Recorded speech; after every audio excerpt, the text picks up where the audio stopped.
Et salut tout le monde, bienvenue pour ce nouveau Inside et Org spécial Sébastien Chabert. Aujourd'hui on accueille Sébastien Chabert. Comment tu vas, Sébastien? Très bien, merci. Et toi? Ça va, ça va. Merci pour l'invitation déjà et pour l'acceptation de ce petit rendez-vous quotidien, tout Ben, simplement. merci à vous pour l'invitation.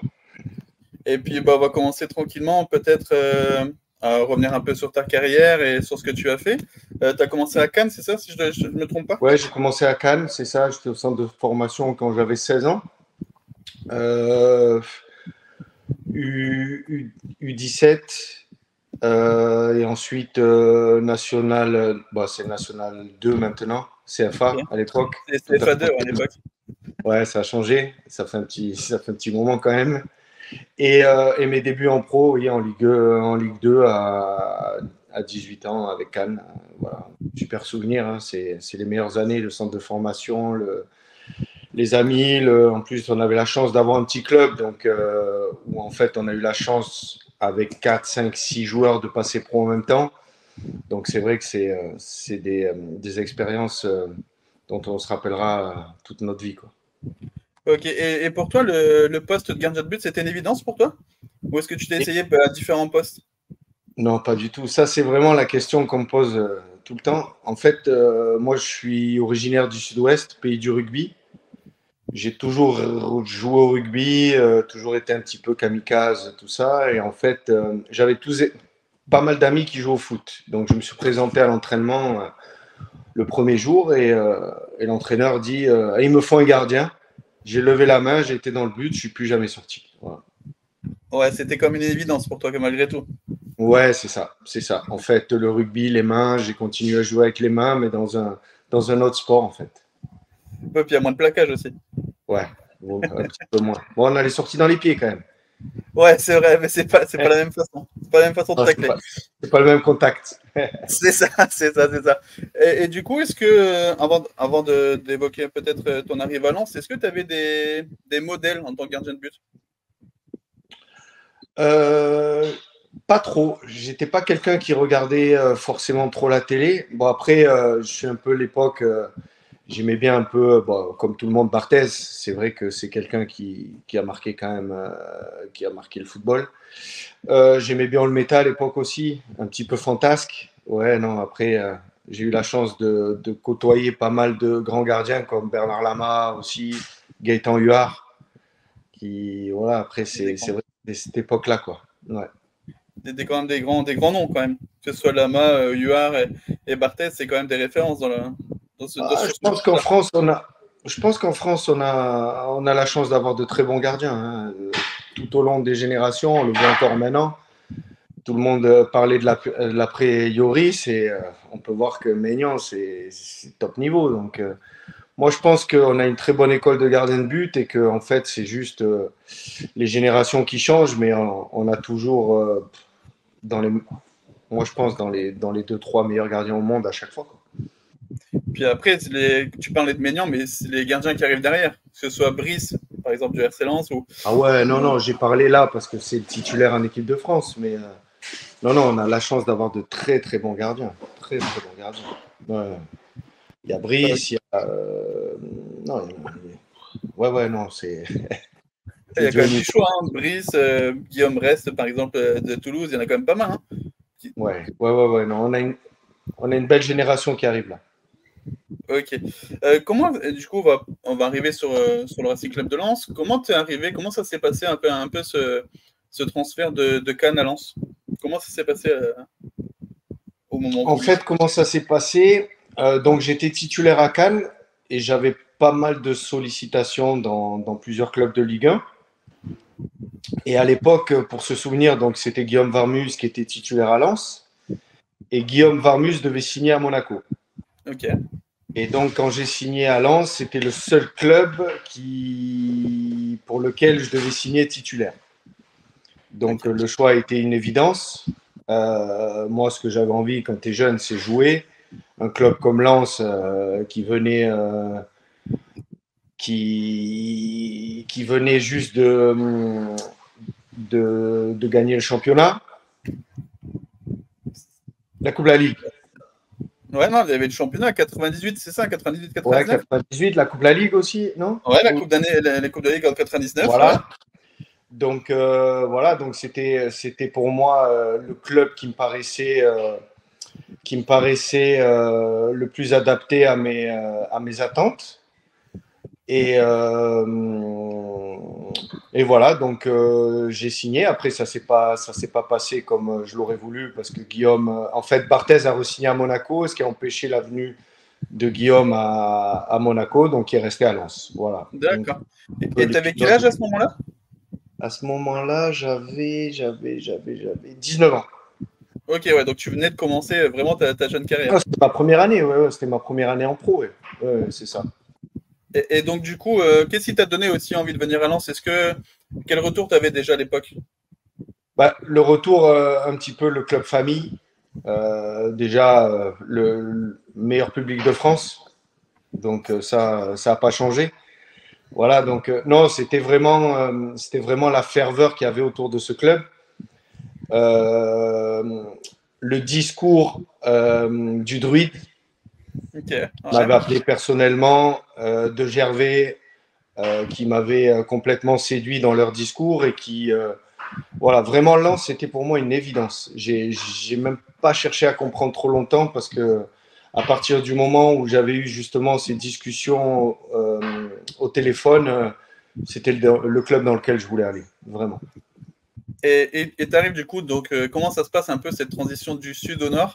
Le soleil, bon après nous dans le nord on a le soleil dans le cœur, mais est-ce que pour toi c'était quelque chose qui J'étais était sûr que tu allais me dire ça. Euh, non, bon, ça, ça c'est pas une chose à laquelle j'apporte trop d'importance. Sincèrement, maintenant avec du recul, on en parlait. Ma femme est brésilienne en plus, donc elle aime le soleil. Mais ok. sincèrement, on en parlait encore dernièrement et moi j'ai passé des très très belles années à Lens. Quand on dit on pleure deux fois, c'est vrai en fait. Ouais, l'expression hein, on pleure une fois qu'on arrive, une fois qu'on repart, elle est vraie. C'est ça, mais c'est vrai parce que les gens sont attachants. J'ai gardé plein de connexions là-bas, plein d'amis. C'est autre chose. C'est un autre état d'esprit. C'est un petit peu, moi qui suis originaire du sud-ouest, un peu le Béarn, le Pays Basque, tout ça. Des gens francs, qui ont encore une parole. C'est vraiment le style.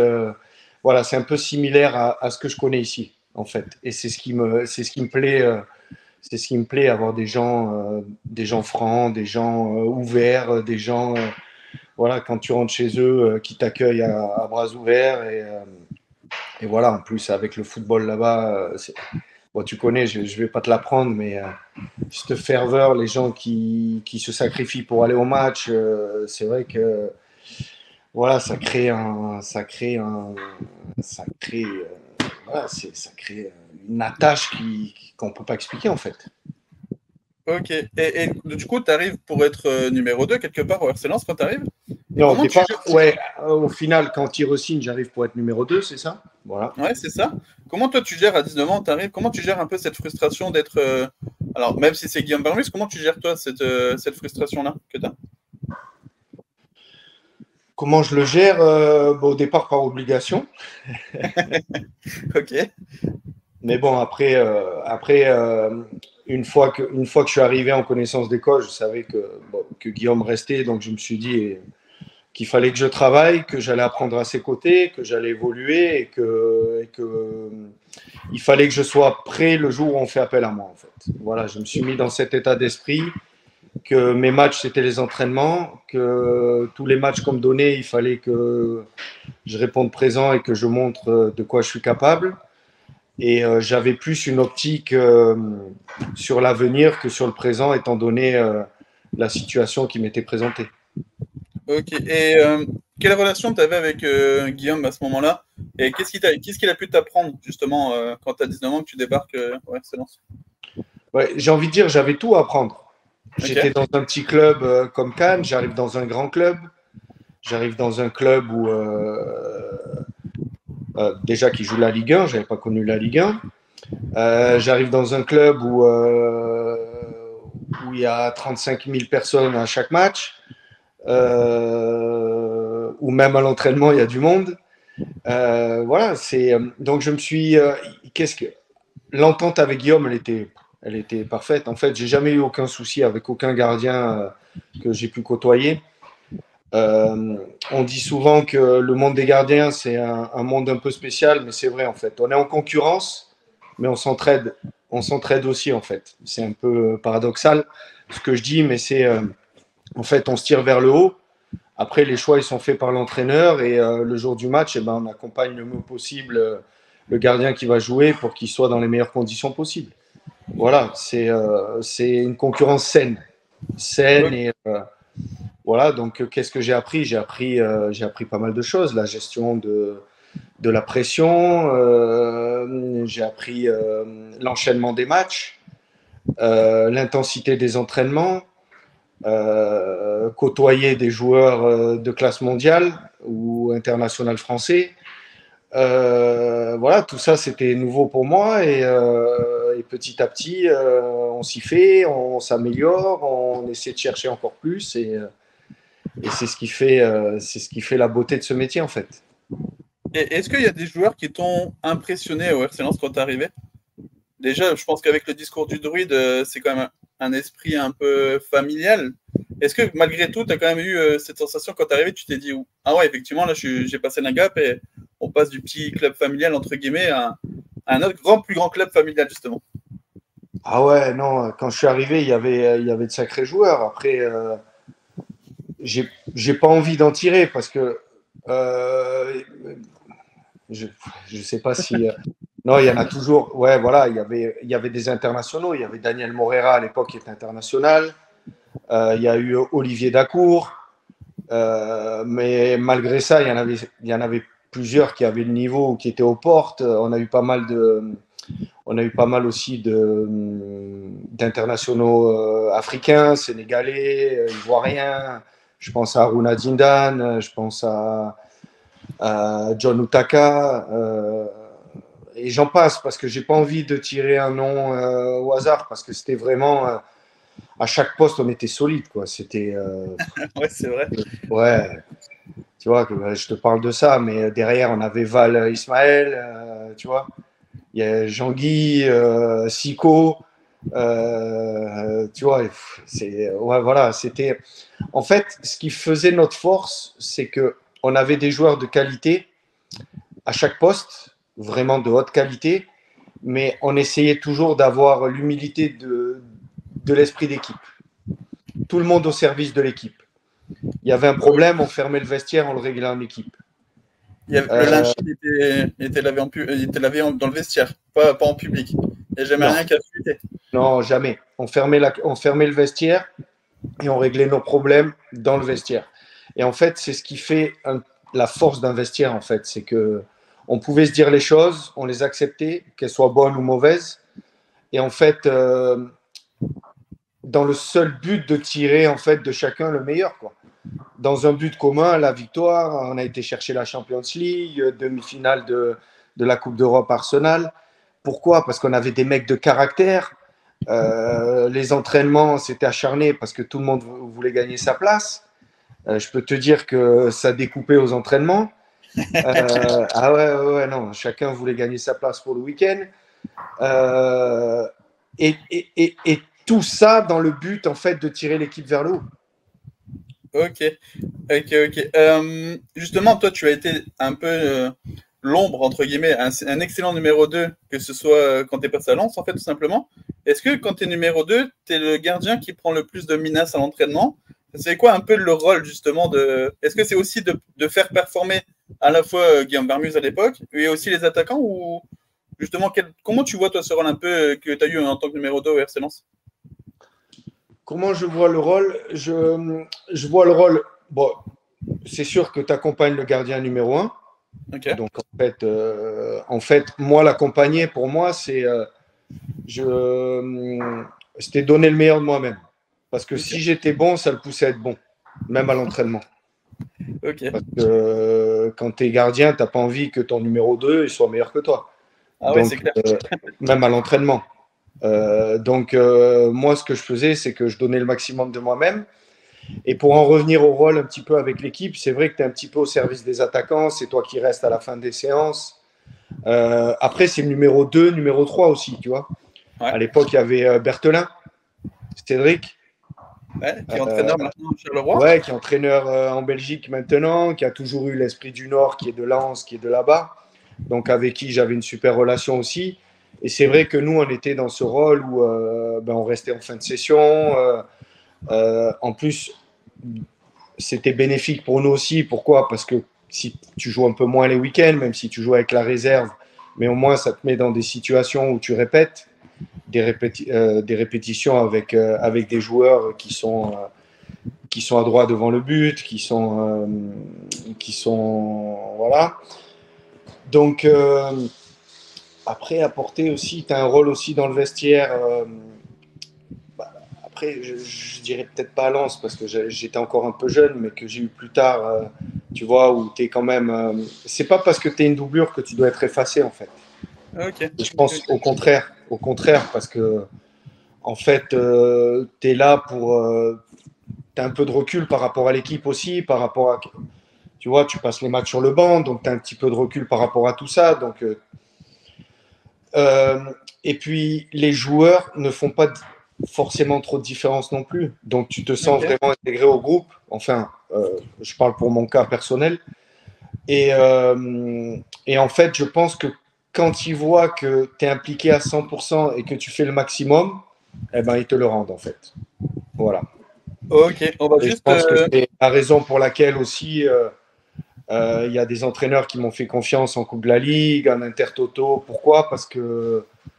Euh, parce que je pense qu'à un moment, je le méritais. Puis tu as toujours donné le meilleur de toi-même, donc à un moment, ça C'est paye ça. aussi. Donc il y a la part du mérite aussi. Voilà. Après, j'ai eu les blessures qui sont rentrées en jeu aussi, donc j'ai pas eu de chance malheureusement.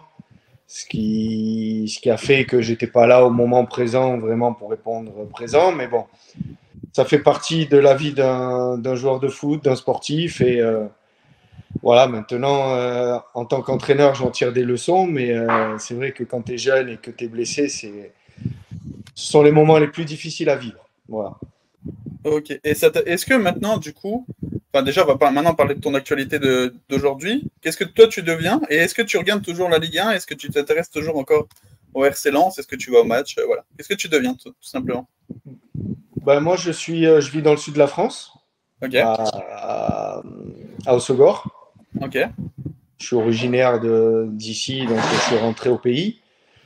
Je suis entraîneur en national pour les Jeunets d'Anglette, en Ok. national 2, entraîneur des gardiens. Et j'organise aussi, je fais venir des Américains en stage à Lens, justement à Ok. la Gaillette, pour vivre une semaine, 2 semaines en immersion comme des pros en fait. Ils sont logés à la Gaillette, ils s'entraînent avec des coachs lensois. Et ils vivent vraiment une expérience inoubliable pour eux avec des matchs amicaux contre les clubs locaux. On a pu jouer contre Béthune, Arras.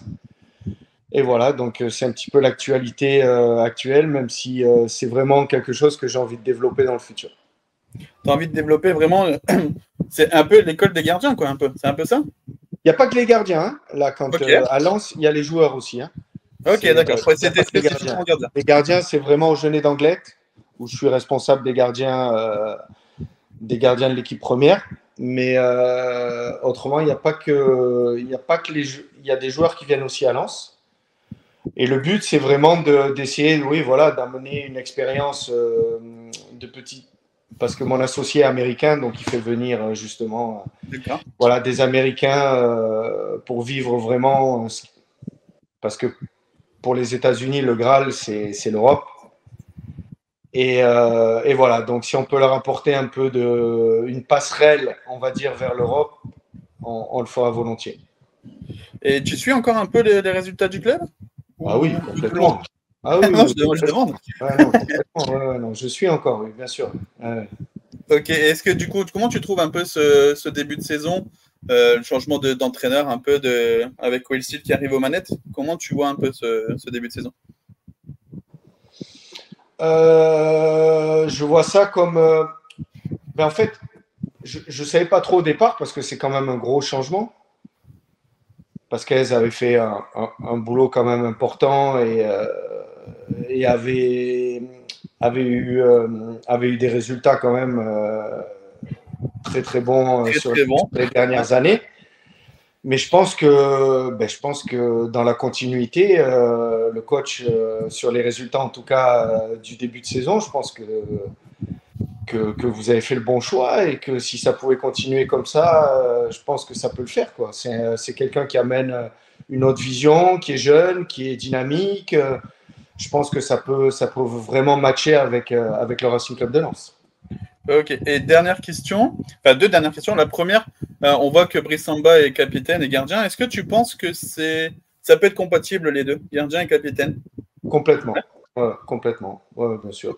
Les gardiens, normalement, c'est quelqu'un qui a une personnalité et je pense que Samba actuellement est l'un des meilleurs en France et en Europe.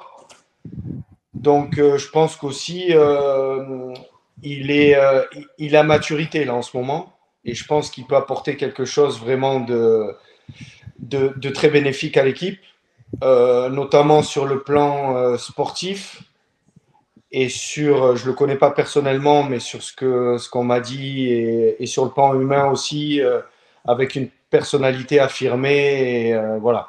Donc je pense que c'est une pièce essentielle du groupe lensois et qui peut vraiment apporter quelque chose à l'ensemble du groupe. Ok, et dernière question, qu'est-ce qu'on peut te souhaiter pour toi, pour ben voilà, le fait que tu gères aussi le club, enfin l'entraîneur des gardiens anglais, plus les Américains qui viennent à Lens, qu'est-ce qu'on peut te souhaiter? Eh ben, que ça grossisse et que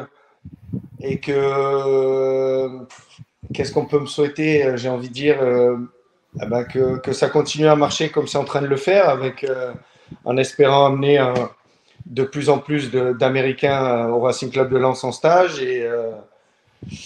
et sur le plan des jeunes et d'anglais ben, le maintien ça serait bien. On vient de monter donc si on pouvait se maintenir ça serait quelque chose de vraiment pas mal. Ben écoute, encore une fois, merci Sébastien d'avoir accepté cette invitation. Tu reviens quand tu veux. Encore une fois, tu reviens quand tu veux. Ah mais je vais Et venir, je l'ai promis parce que tout le monde me demande quand est-ce que tu remontes, quand est-ce que tu remontes. Je vais revenir ben parce écoute, que ça me manque si tu l'ambiance. remontes, on se croisera peut-être, on essaiera de se voir et de se faire un petit truc ensemble. Avec grand plaisir, avec grand Ça plaisir. marche. Et j'ai oublié, je souhaite la Champions League et ou voir le titre au Racing Club de Lens aussi. Écoute, on prend, hein. Vraiment, on prend. Oh. Hein. Tout ce qu'on peut prendre, on va le prendre, hein, Ah clairement. ouais, non, non. Bah, Ça écoute, serait fantastique. Bon, déjà, ce que vous faites là sur les dernières années, c'est déjà quelque chose de vraiment bien. Donc, dans la continuité, si ça pouvait continuer comme ça, je pense qu'il faut signer, quoi. ok. Et juste une dernière question que je viens de voir. Combien de jeunes tu ramènes par an comme ça en stage, à peu près? Là, c'était la première année, on en a amené 45. Ok, d'accord. C'est C'était la plutôt pas première mal. année. C'est Donc, plutôt pas voilà, mal. c'est pas mal. Ça marche. Bah écoute, encore merci, encore un grand merci du coup, Seb. Et comme je t'ai dit, tout le meilleur pour toi et pour les jeunes d'anglais. Et puis pour tes stages, tout simplement. Ben, le meilleur à vous aussi et bonne saison. Et avec plaisir, on se voit à Bollard. Quand tu veux, avec grand plaisir. Allez, Merci à tous d'avoir suivi ce nouveau Insider Pollard. Et puis à bientôt, Seb, quand tu veux. à bientôt. Ciao, ciao. Ciao, ciao.